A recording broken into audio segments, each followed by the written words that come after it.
I think the test is, will the farm continue to meet the needs of most of the people in the family? And if the answer to that is yes, that's fine. If it's just so somebody can indulge their habit, well, maybe that isn't fine. It's entirely up to the individual how they want to run their farm. And if they want to wander along with their foot sort of half on the accelerator and not do much, that's their business. But if they want to have any chance of successful succession, they will have their foot on the accelerator, and they will be making things happen. They will be taking every opportunity, and it'll be an exciting business to be part of.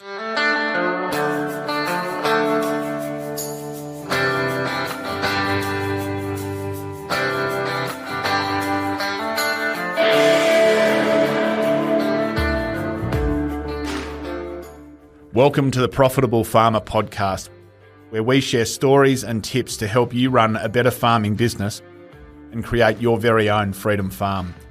If you're looking to work smarter and not harder in your farm business, welcome.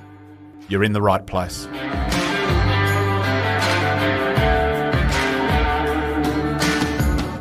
G'day, I hope this finds you incredibly well. In this episode, delighted to invite back Mike Stevens, who is the founder and managing partner at Meridian Agriculture near Ballarat in Victoria. Meridian Ag, ex-Mike Stevens and Associates, is 43 years old, and Mike is just a wonderful gentleman of our industry who's dedicated his career to helping farming families succeed on many levels, but most of his recent career has been around helping people navigate succession. Mike made a great comment the other day on the back of an article that we put out to the industry that sometimes farming families making the decision to exit the industry can be very positive and in the best interests of all family members involved. And certainly at Farm Owners Academy, we've helped farming families review where they're at and make the bold decision to move on from the industry and to carve out a new direction. And that's fantastic for some farming families. And so I wanted to expand on that conversation with Mike. And so, Mike, great to connect with you again. I reflect back on my early farm consulting days. And again, just want to thank you for the opportunity that I had working with Mike Stevens and Associates and the team way back when in my early career. And it's great to connect with you again. To kick this one off, I asked Mike, who is an author and regular bush poet, to share one of his poems about this very topic. So thanks for your time, Mike. Let's get into this conversation.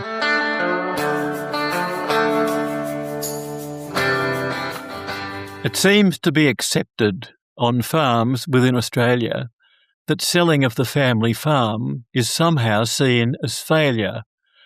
The feeling all the more so after decades of possession, the selling of the family farm is failure of succession. The facts don't fit the story, the narrative's untrue, and many families facing facts will take a different view. When aspirations, wants and needs of all involved are known, the financial situation is open, clear and shown, and the outcome which is aimed at will pass the fairness test, while selling of the family farm may be the path that's best. Mike, I've always admired you for a lot of things, and a bush poet is certainly one of them. Thank you for sharing that. Mike, what inspired that poem for you? Jeremy, a post that came out of some members of the Farm Owners Academy, where a farming family who had obviously just managed to get through the succession process and were moving on, all happy campers, commented that the sale of a family farm was somehow failure of succession. And I arced up immediately and thought that was putting unnecessary pressure on people who were already under a lot of pressure, and that it needed to be corrected. So thank you for giving me the opportunity to correct it. Well, thank you for raising it. And Mike, if that was an article of ours, I'll dig it out and check. I think as a team, we've certainly helped many families identify that perhaps the best way for them to move forward collectively is to have a positive exit from the industry. Perhaps there's no doubt that people do exit the industry because succession just isn't positive. I'd love your comment on that, but certainly there are so many examples, aren't there, of farming families that come together, communicate well, and agree that exiting agriculture and selling the farm is actually in everyone's best interest. That's right. I think that the fundamental question is, does the farm continue to meet the needs of the family? And will it continue to meet the needs of the family as we move into the future? And if that means that it meets the needs of one member of the next generation at the expense of all of the other members of the next generation, well, then it's a question of how much expense, how uneven is this eventual distribution of assets? What do other people want to do? And Jeremy, I had a conversation last week with a client where I'm saying you can borrow more money and you need to borrow more to buy out your sisters so that they've got a reasonable distribution of the family assets. It's not going to be equal, but they've got something really useful. And he was sort of umming and ahhing, and then I said, you've got two boys, one of them's going to farm and the other isn't. So what happens when the one that isn't going to farm comes to you and says, Dad, I've got this really good business opportunity. I want to invest in it. Are you going to be tempted to see if you can get the farmer to borrow against the farm to buy out the non-farmer so the non-farmer can have a crack at a business? So that's, the continuum where at one end, farmer gets what farmer needs and the other kids get what's left over. And at the other end, you're divided by the number of children. The farmer has to sell some land or borrow a silly amount of money. People have got to find where they are on that continuum, and it's not the same for everybody. It's such a great point, Mike. In your poem, you mentioned that when needs and wants are known, then things can become clear. What's your process to help farming families achieve that? We talk to members of the family. We need to understand the wants, needs, expectations and aspirations of each family member in each generation. And the only way you can do that is to talk to people individually on a confidential basis and then report back to them what you think is what I think is useful, or we're three of us that do succession in this business. We then need to say, all right, from that confidential conversation, this is what we want to put on the family table to share, because we've got to share something, otherwise we don't get anywhere. So that then enables everybody to understand, what they want, what they expect, what they aspire to, and usually allows you to find a path in order to move forward. So the non-farmers are able to get an eventual distribution of assets to allow them to do something. And particularly if those conversations are had when they're young. So if these conversations are had when the older generation is in the mid-50s and the kids are in the mid-20s or 30s, and you can say to somebody in their mid-20s or 30s, you're going to get a much reduced percentage of the family assets, but you're going to get it now. You're not going to wait till your parents die in 60 years' time. You're going to get it next week. What sort of discount can we start talking about? And you can actually do net present value, future value calculations. You can whatever. That usually gives us a path that we can build on. Mike, do you often see it in your travels in succession over the years that the farming family is taking on way too much debt and risk in order to stay in the game? And likewise, at the other end of the spectrum, do you see situations where it is skewed heavily in the farming family's favour and that the off-farm siblings sort of stand to miss out a bit? Yep. Well, yes. And at the end of the day, it's up to the owners of the assets to make a decision about how they want to distribute those assets. And people often ask me what's a reasonable percentage to give to the non-farmers, and I can't answer that. I mean, what I can say is, well, and I said this to somebody a few weeks ago. I was talking to somebody, and they were carving up $40 million worth of assets between 4 children, and the 2 farming boys thought that the girls should get $300,000. And I said, "You mean 300,000 each?" And they said no, between them, because they thought 150 grand had given them a deposit on a house, and that's all you needed to do. People get some funny ideas. Yeah, people start to think it's their right. A lot of farmers, usually blokes who've been on the farm for 15 years say, if I'd been on my own, I could have bought a farm by now. Well, they couldn't have without the family capital behind them. So it's a case of getting people to understand that, empowering the parents to have the courage to say, doesn't have to be debt-free, or we might have to sell something. And particularly, Jeremy, with a lot of the smaller farms that are not viable, and I think it's 40% or more of broadacre farms do not create enough income to withstand the vagaries of climate, the market, and raise a family. So they're dependent on off-farm income. So if you've got to sell a paddock to the non-farmers and have the farmer get a bit more off-farm income, maybe that doesn't matter. Maybe that's okay. Maybe that doesn't matter. But people will fight and claw, say that's the worst bit of advice I've ever had, and throw me out the door. But you think about it, they might have to work 3 days a week off farm instead of 2. So, Mike, a couple of the key insights for me, and I might share them for what they're worth. The importance of starting early. You say when the patriarch and matriarch are in their mid-50s perhaps, and the younger generation are in their mid-20s is good timing. What can happen when you do get things underway and get the conversations happening early in the process in terms of allowing for more optionality? I think the first thing is to accept that in order for a business to have the same purchasing power in 30 years' time that it has today, you have to double the financial size of the business. Not necessarily the physical area, but double the financial size. So you've got to double to stand still financially.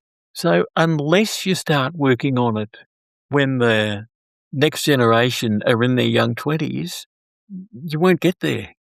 If you want the next generation to take over a business with the same earning capacity as yours, you've got to double the size in 30 years.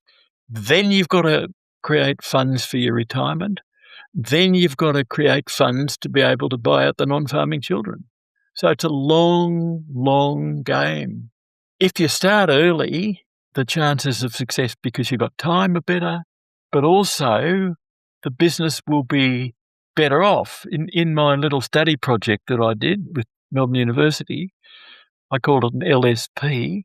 One of the things we found out was that of the businesses that would remain in the hands of the ownership of the family that had them for the 3rd or the 4th generation, 100% of them handed over a high element of control to the younger generation by 35. 100%. And 35 was sort of right at the top. That doesn't mean ownership, but control. Conversely, the lack of succession is largely responsible for a lack of adoption. No point in me going to a field day. The old man won't let me implement anything when I come home. So there's no point even looking at it. That's the other extreme. Sorry, did I answer your question? I had a nice little ramble there. Did. Yeah, you did. I think about succession almost in 3 parts. Transfer of management responsibility, transfer of business ownership, and then transfer of land ownership. Do you see it the same way? That's right. And the transfer of land ownership, it's imprudent to hand over all of the land, much more sensible for the older generation to hang on to keep some title, because you never know what can go wrong. And it's got other advantages of security. So, but definitely those three stages. So, Mike, if a family does go through the process that you've outlined and arrive to a point where it's in the best interest of everyone that retaining an asset in agriculture isn't the way forward, to your point, that certainly doesn't mean failure. It can mean real success and a real opportunity to launch into a new chapter for all family members. What do you see when you see that outcome? First question. And second question, you've written 2 books on life after farming. Would you mind sharing, I guess, the insights that come from those books? Yes. So just be clear about the first question again. So when you see a farming family make that decision that it's in everyone's best interests to sell the farm, how have you seen that play out practically for all involved?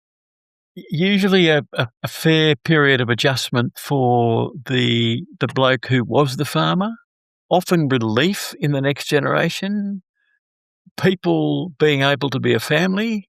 There's lots of cases, Jeremy, where people really get on well together until they start talking about succession. And then it's just warfare. So if it's done early enough while the older generation have got time to get another career, have a reason to get out of bed in the morning. And sometimes that might be buy a small place that needs to be developed. But it's important for the older generation to have something useful to do. And that's one of the blocks, the human being and the human doing. I am what I do. I can't criticise that, but you go on doing it because that's sort of what you are. So people don't want to stop, and people think if they stop being a farmer, there'll be nothing left. Well, there will be, but they get churned up about that. So just on that point, what's important for the older generation that are making that transition, Mike, that helps them perhaps let go of the identity of being a farmer and find, I guess, some passions and interest and a new identity? It's really about having a reason to get out of bed in the morning, other than to walk down to the paper shop, and there won't be a paper for much longer, so they better find another way of getting their news.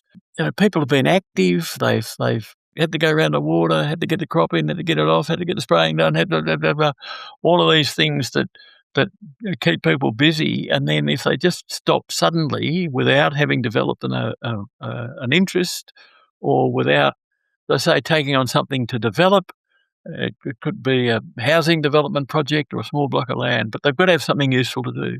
And where they do, if we go back to the Life After Farming books I was involved in writing, where they do have something useful to do, they thrive. They thrive. And sometimes just getting away from a toxic family relationship, even if they continue farming. I mean, one client I think of who was in a toxic partnership with his father, and it cost him a fair bit of money to get out of it. But his life started. He kept in touch. He says his life started when he got out of the partnership, his real life. Yeah, it's amazing. And what about the younger generation that has been farming when a decision like that is made, Mike? Have you got a comment on the capability that someone who's been in a farm operation, perhaps as the next generation coming through, call them the farm manager or whatever, their capability and their opportunity to relaunch their career? Yes, I think one of the big mistakes that the older generation makes is they look at the younger generation and they say, they don't know as much about this job as I do. They don't have the experience that I do. They don't understand the way the whole thing works in the way I do. And that's almost certainly true. But the question I ask is, how do they compare in their preparedness with where you were up to when you took it on 30 years ago? And almost always there's a bit of a splutter and a stutter because generally speaking, the next generation now are much better prepared than previous generations were. They're more worldly, they've travelled more, they've almost certainly had gap years before they went and got whatever tertiary training they've got. They've almost certainly got tertiary training, much better equipped. So how employable, capable does that make them should they and their family collectively make a decision to sell the family farm? Very. And not just within agriculture. I mean, within agriculture, not everybody, but for many in the service industries or including banking, can be quite valuable. But the skills that they've learnt in prioritising and management can put them well into logistics or some sort of retail, or there's a wide variety of jobs that if you've, even with a small few years of farm management, that you will be really well equipped to do. We've had clients from time to time who've come into agriculture and they're engineers or medicos or something, and they've got a pretty complicated profession. So they thought, until they start to try and run a farm and they understand that as well as all of the technical, all of the human, all of the financial. There's a fellow called Tim Hutchings you might have heard of, who we're having a conversation once, and Tim said, challenge is you got a biological system, soil, with a biological system, plants, with a biological system, animals, with a biological system, weather, with a biological system, people. And all of those biological systems have got a life of their own and a way of doing things all of their own, and you're trying to control them. It's a tough gig. In an international market. Yeah. In an international market with a freight disadvantage. I'm glad you raised Tim and my wife, Di. We sold our farm in its 100th year in our family, and I was the son to go home, and I distinctly remember being in my late 20s and Jane and I thinking long and hard about the opportunity to step away from farm consulting and to go home and to run the farm and to run the farm consulting business alongside the farm with Dad. And I can remember sitting there with Dad, and we'd both been exposed through working with you to succession and farm consultancy. And we sat there and we sort of drew 7 circles on a page, and we kind of worked out that the farm had to provide for Mum and Dad, provide for Jane and I, educate our kids, reduce debt, provide for Jono and Simon, expand, and it had one other or 2 other things, improve itself. And we just looked at Dalry as let's call it a $6 or $7 million asset back then, before the land value uplift. And we just said, well, if I come home, how many of these boxes can it easily tick? And it could provide for Mum and Dad, it could pay me a modest wage and educate kids, ? Provide fairly for Jono and Simon, ? Could it improve itself? Yes. Could it reduce debt? ? And for me, Dad was one of the best farmers in our region. And I sat back thinking, crikey, if he couldn't clear the debt from 1 or 2 expansions in his lifetime, being as good as he is, what chance have I got? And this is, if I knew what I knew now, I might have sort of made a different decision. But then we sat there and we said, well, if we sold the farm and the farm became a passive investment earning 8%, could it provide for Mum and Dad? Tick. Could I provide for me some other way? Tick. Could it educate our kids? And it could probably educate Jono and Simon's kids as well. And would Jono and Simon get a fairer outcome? Tick. We'd clear the debt. We wouldn't need to improve itself. For me, I got to a point where going home to Dalry felt a bit like a selfish decision, because Mum and Dad would have done it tougher in retirement, and Jono and Simon would have missed out a bit. And it would have been a tough battle for Jane and I to take on a huge amount of debt to get all that done. Now, I'm sure you've heard all these stories a lot of time, but 15 years on from selling Dalry in its 100th year in our family, I was to be 5th generation farmer. Mum and Dad have had a wonderful retirement. They've travelled the world. Dad has done his PhD studying risk in agriculture and found a whole new career. I've found an and amazing new career. inspired me to do mine. The fact that Thank he was you, doing Mike. it inspired me to do mine. Yep. Thank you. And that was his legacy piece to give back to an industry that he loves, which was wonderful. John O'Simon and I have carved out careers beyond beyond farming that I think each of us are very proud of. And Christmases are wonderful. So I guess I feel like I've had that experience of making that tough decision to not go home to the family farm, and mum and dad have made that decision to sell a significant farm in its 100th year. I just sort of want to sort of echo the sentiment of your books that there is a wonderful life for everyone after farming if you Right. choose to not make the decision to try and stay in the game at all costs. I'll shut up now and get off my soapbox, but have you got a comment? No. But Jeremy, people need to hear your lived experience, because you're a really good example. Your family is a really good example, where it would have been easy for you to fall into the trap if you hadn't been brought up in a house where people think clearly and analyse and do all that sort of stuff. It would have been easy to fall in the trap. You've done XI, you're the one who's going to go home. You go home. Well, what's going to happen eventually? Well, we've got to sort of get something for Simon and Jono, and you would have been working your butt off if they were going to get anything like a fair whack. And your parents would have had to probably go on working and not travelling, but they wouldn't have been able to afford. So it's a really good example. And somebody else has bought it, and they will make a success of it, or they won't. But it won't sit empty. It won't be great story.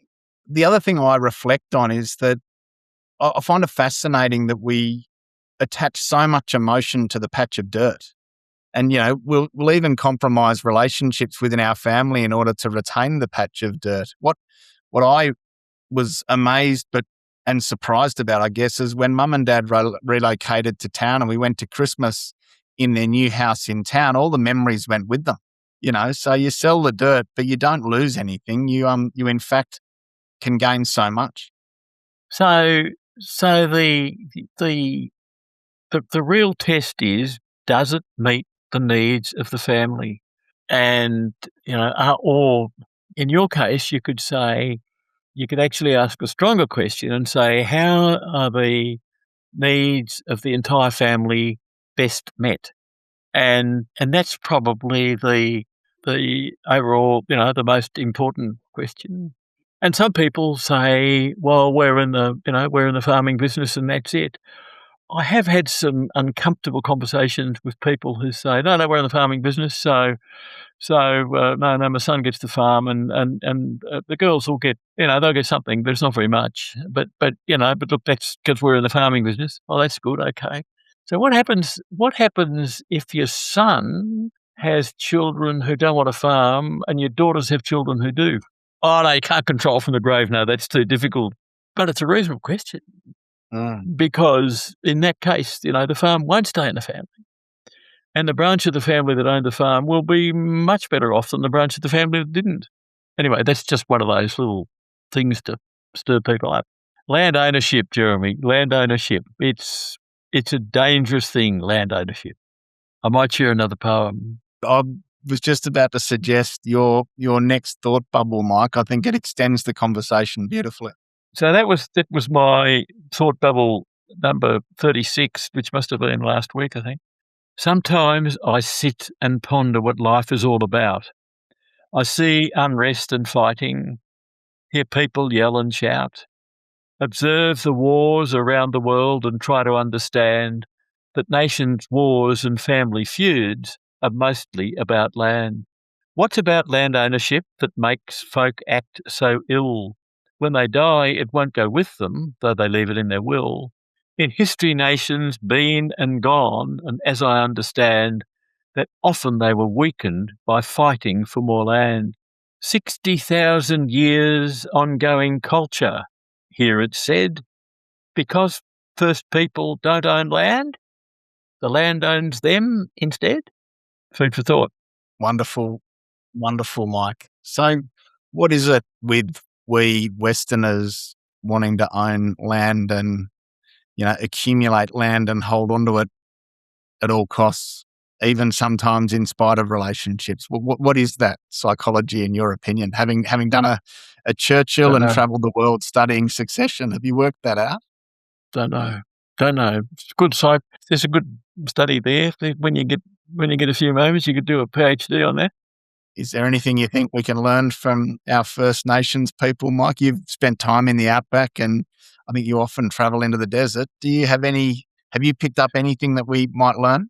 Well, I think that poem says something, Jeremy. I mean, they certainly fought about hunting areas, and there were all sorts of skirmishes. But the fact is that in Aboriginal and Torres Strait Island culture, the whole concept of land ownership is not accepted. The land owns you, not the other way about. And the way people understand country that is their country that they've been born on, the songlines on country, the way they travel, the intricate knowledge of country, great respect for country, for land. In Australia, we don't respect land at all. We either dig it up and send it overseas or put concrete on it and build buildings. We've got no respect for land, probably because we've got so much of it. Compare us with Europe. I haven't travelled as much in Asia as you have, but we don't respect land the way they do in Europe. We don't inspect the country. We don't respect the countryside the way they do. We allow, as you're getting close to a rural town, you're getting close because the collections of dead cars get bigger on the outskirts of the town. So we need to have a greater respect for the land. We've got something we can learn from the First Nations people. Do you think we're too entrenched in the system that we have for that to change? Yes, yes. Entrenched in a treadmill that is difficult for people to get out of. I feel like in Australia we've got so much land compared to the densely populated Europe that the construct of them having piles of cars on their outskirts doesn't happen because they place a far higher value, to your point, on the land that they have. We have got so much land, but only 8% of this continent is arable. Yeah. So we haven't got all that much good land. Well, the other land's good for something. Mike, one other reflection from you, if I could. I find it interesting that in this generation, we are so determined to work tirelessly in our lifetime in order to provide in a significant way for the next generation. I loved the fact that when I proposed to Jane, I had $220 in my pocket and nothing, and that life was about trying to get by and get ahead and make it work. Yet so often the conversations in agriculture about whether it's going to be $20 or $22 million that we're passing on, why is it that we are so determined in our lifetime and we feel this weight of pressure to have to provide so significantly to the future generation? Well, I think every generation is trying to do better for their next generation, but there are people in those generations who certainly limit. So Bill Gates has limited what he passes on to his kids because the responsibility of having so much, you don't need it. It's very different. I mean, you're better off than I was. I borrowed the last term's fees because I was paying my way at Marcus Oldham. I borrowed the last term's fees and then told a college I didn't have any money to pay the fees and bought an engagement ring. So I owed the bank $220, I reckon. Responsible parents want to provide well for their children. Yeah, and often that means giving them a better start than we had. But as I say that, I grew up in a family where there wasn't much money, but there were pretty good values, excellent values, plenty of love, great sacrifice to send us to a good school, which wasn't good for me, but good for other people. And you turned out all right. Oh, well, time will tell. It's a bit early to tell. It's like like that question of Chow En-lai was asked what he in the 1970s. Chow En-lai was asked what he thought the effects of the French Revolution were, and he said it's too early to tell. couple of 100 years, too early to tell. Mike, what are the key messages here? Start succession early. Make sure that everyone's wants and needs and aspirations are known and heard and respected. And is it important to add to that the off-farm siblings' aspirations, wants, and needs are just as important as the on-farm siblings? Absolutely. They need to be understood and considered. The other thing is that you said then start early. I think there's a rider I'd put on that. Often people will say it's too early for me to start a succession plan. The kid's too young. And my answer to that is it might be too early to start a succession plan, but it is never too early to start planning for succession. So by planning for succession, to build the assets, to build some off-farm assets, the ease with which a succession plan can be done if there's 20-25% of the assets are held off-farm. It is so much easier. And that's, I'd be late to introduce it into this now. You might fit it in somewhere. One of our challenges, our big challenges in the last 10 years is what's happened to land values. Whereas 10 or 15 years ago, it might have been a $6 million farm with $1 million debt and $500,000 off farm. The 500 invested, the 500,000 off farm now is worth $1 million. The debt is worth $2 million, but the farm's worth 30. Yep. And Mark, that was going to be one of my questions is, do you feel like it's got harder since our recent land value uplift? And I think you've just answered. Yeah. Much harder. Can I get you to speak to that a little more? How do you describe the difference? Because of the land values, it's just people, the non-farmers look at it, look at the distribution of assets. They are acutely aware of what the farm's worth. Often the farmer's not aware of it. The accountant's not aware of it. It doesn't show on the balance sheet. If it's on the balance sheet at all, it's there at a nominal value from 20 years ago. The livestock on the balance sheet are there at 10% of their value. So all of the signals that people get are confused. If they get from looking inside the business are confused.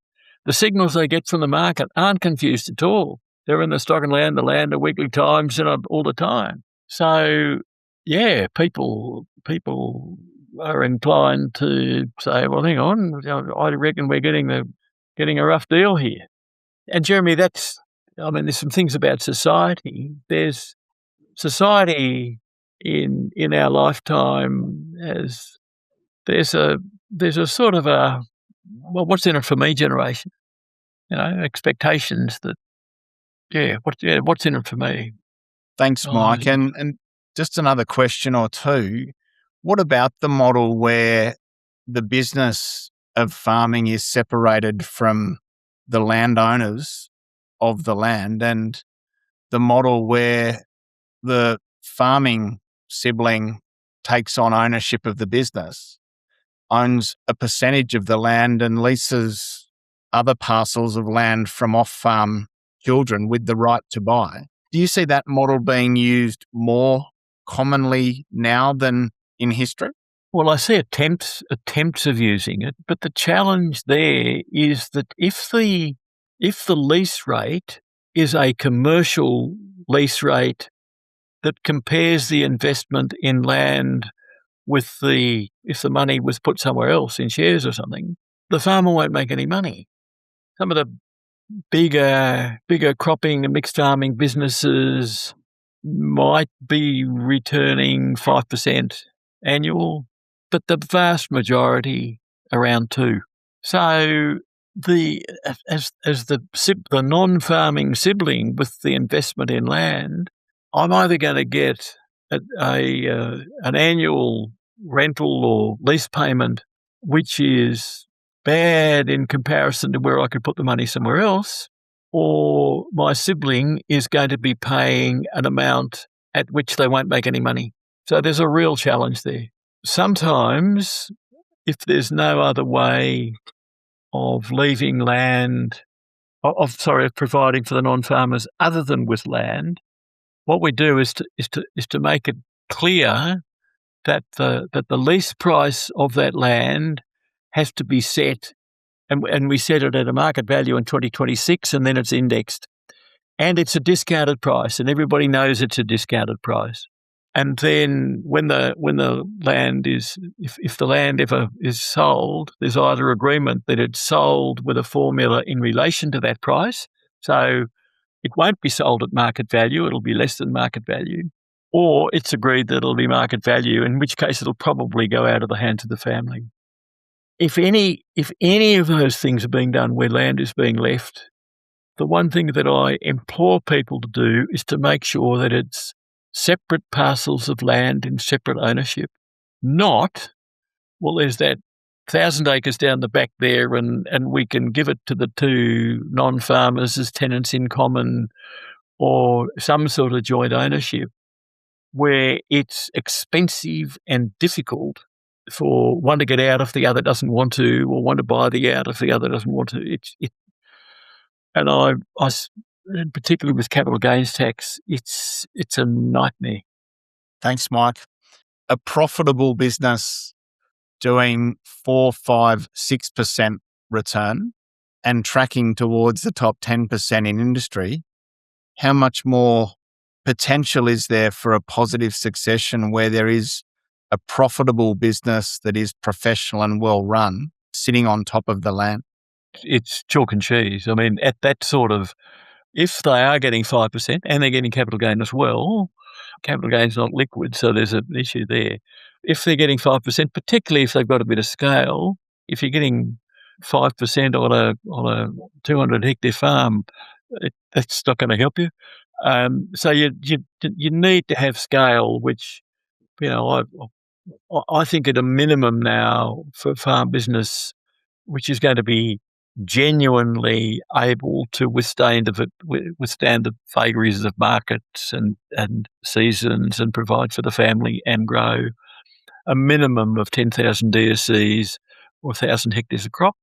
And then, you know, if you start to get up around 30 or 40,000 DSCs, 10, 15, you know, 5,000 hectares of crop, if you're doing it properly and you're not spending too much money on machinery and cropping, well, those businesses have got some real grunt to them and they'll be okay. But there's not many of them, Jeremy. There's not many of them. I mean, what are the ABF figures? Above $600,000, which is much smaller than I've just said. 30% of the 50,000 farms are above $600,000 income. I haven't got all the figures at my fingertips, but you know, the sort of thing we're talking about then, and we're talking about 3 or 4%. You know, 40% of them are below 300. $300,000 gross farm income. Yeah. Top line. Yep.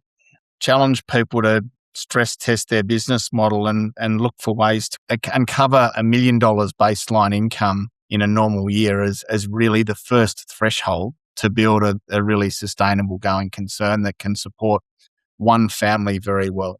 Yeah, so $1 million income, you're talking about, what, a minimum of $15 million assets, are you? Something like that? Well, it depends on the enterprise mix, doesn't it? But thereabouts. Yeah, big businesses. Big business. Mike, in the spirit of this podcast and this discussion and the construct that if a family decides to exit the industry, that is by no means failure. It can be a wonderful decision point that can launch everyone into a new chapter that's very positive. What's your final comment? Yeah, I think the test is, will the farm continue to meet the needs of most of the people in the family? And if the answer to that is yes, that's fine. If it's just so somebody can indulge their habit, well, maybe that isn't fine. It's entirely up to the individual how they want to run their farm. And if they want to wander along with their foot sort of half on the accelerator and not do much, that's their business. But if they want to have any chance of successful succession, they will have their foot on the accelerator, and they will be making things happen. They will be taking every opportunity, and it'll be an exciting business to be part of. The alternative is if it just coasts along, then it's all a bit boring, but it's their business, which they do. One last question, Mike, if I could. In all of that, and when it boils down to it, what's the most important thing in succession? Open, honest communication so that you really do get to the bottom of the needs, aspirations, expectations, wants of all family members in all generations. Always wonderful to connect, Mike. Thank you so much for your time. Thanks, Jerry. There you have it, ladies and gents. Wonderful to connect with Mike again. And just on reflection, that he reminds us that it's really important for farming families to be really proactive and open and comprehensive in their communication about succession, to understand wants, needs, aspirations and expectations of all family members involved. The importance of starting early, and Mike suggests when the younger generation are in their mid-20s, to start the process and to start the process of planning for succession and even the conversations. And that typically is at a time when the older generation is in their mid-50s. And if we do that, then the opportunities to make it happen can be so much more constructive and positive. He reminds us of the importance of pursuing scale and efficiency and driving towards a decent revenue and strong profit. And when we do have a strong business model running the farm and we've got good governance and professional practices in place, that the opportunity for succession is so much more positive. He spoke about the notion that if we can have at least 25% of our balance sheet wealth off farm, then that makes succession so much easier or so much more possible for all involved. And so it's really important, isn't it, to start that process early of allocating profits to off-farm investments, to build that off-farm wealth to support the retiring generation and also to support provision for off-farm siblings. But importantly, when there is open communication and when the wants and needs and aspirations and expectations of all family members are equally heard and equally respected, that sometimes deciding to sell the farm and move on from agriculture as a family can be very positive. In this, I shared my experience of that when I made the decision not to go home to our family farm, and when mum and dad made the decision to sell our family farm and its 100th year in our family. I've never shared that publicly before, but I am really proud of what our family has been able to achieve on so many levels since. And so, in the spirit of Mike's 2 books, there is a positive life and an exciting new chapter after farming for farming families that are making those the key decisions to decide to sell or to decide to move away from an investment in agriculture. So for those of you that are battling to make it work, that are maintaining farm profits and farm viability and achieving scale in the current climate and all of those constructs, harder to achieve in the current climate, I encourage you to explore all opportunities, including the option to potentially sell the family farm. To Mike's point, when he reached out to me, selling the family farm certainly isn't necessarily failure. And in fact, it can create so much opportunity and so many new and positive experiences and careers for all involved. I hope you enjoyed this conversation, a different spin on what we would normally talk about, but a very important conversation, I think. I hope you found it valuable. And Mike, thank you for your openness. Thank you for sharing and thank you for your time. Take care, everyone. Bye for now.